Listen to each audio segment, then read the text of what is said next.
Anneliese Michel était une jeune femme allemande qui menait une vie apparemment ordinaire jusqu'à ce qu'une série d'événements troublants se produisent.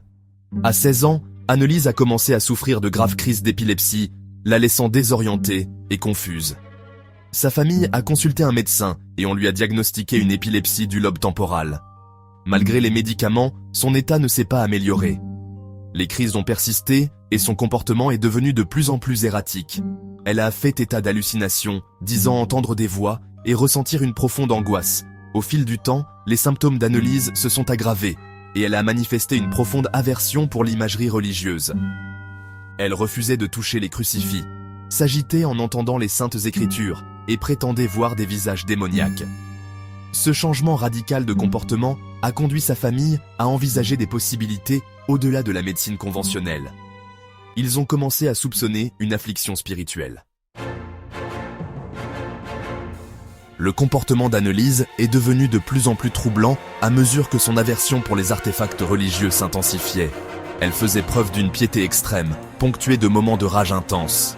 Sa famille, de fervents catholiques, croyait que son état transcendait le domaine médical. Anneliese contorsionnait son corps de manière anormale, sa voix alternant entre des grognements gutturaux et différentes entités.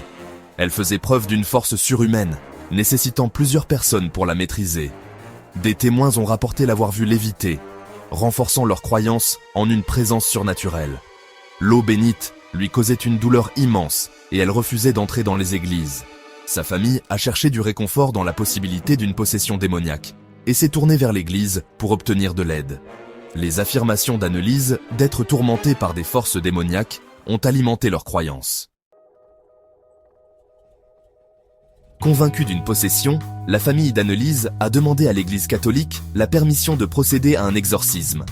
L'église a donné son accord, chargeant le père Arnold Renz et le pasteur Ernst Alt d'accomplir le rituel. L'exorcisme a duré 10 mois et a nécessité plus de 70 séances. Anneliese était souvent retenue, physiquement et émotionnellement épuisée. Les séances ont été enregistrées, capturant ses cris déchirants et les prétendues voix démoniaques. Son état s'est aggravé, entraînant une grave malnutrition. Elle refusait de manger, croyant que les démons lui ordonnèrent de mourir de faim en témoignage de sa foi. Malgré son état de faiblesse, les exorcismes ont continué. Anneliese croyait que ses souffrances étaient une épreuve de foi, un sacrifice nécessaire pour vaincre le mal qui l'habitait. Sa foi, inébranlable face à des souffrances inimaginables, a fait d'elle un personnage tragique. Le 1er juillet 1976, Anneliese Michel est décédée à son domicile, ne pesant plus que 30 kilos. Sa mort, attribuée à une grave malnutrition et à une déshydratation, a déclenché une controverse nationale et conduit à un procès très médiatisé en 1978. L'accusation a inculpé les parents d'Anneliese et les 2 prêtres d'homicide par négligence. Le procès a principalement porté sur la question de savoir si la mort d'Anneliese était due à une possession démoniaque ou à une maladie mentale traitable. L'accusation a soutenu qu'Anneliese souffrait de problèmes de santé mentale non diagnostiqués, exacerbés par des croyances religieuses intenses. La défense a affirmé que les enregistrements audio et les témoignages oculaires étaient à la preuve d'une activité paranormale. Le procès s'est conclu par la condamnation des parents d'Anneliese et des 2 prêtres pour homicide par négligence. Le tribunal a prononcé des peines légères, reflétant la complexité de l'affaire.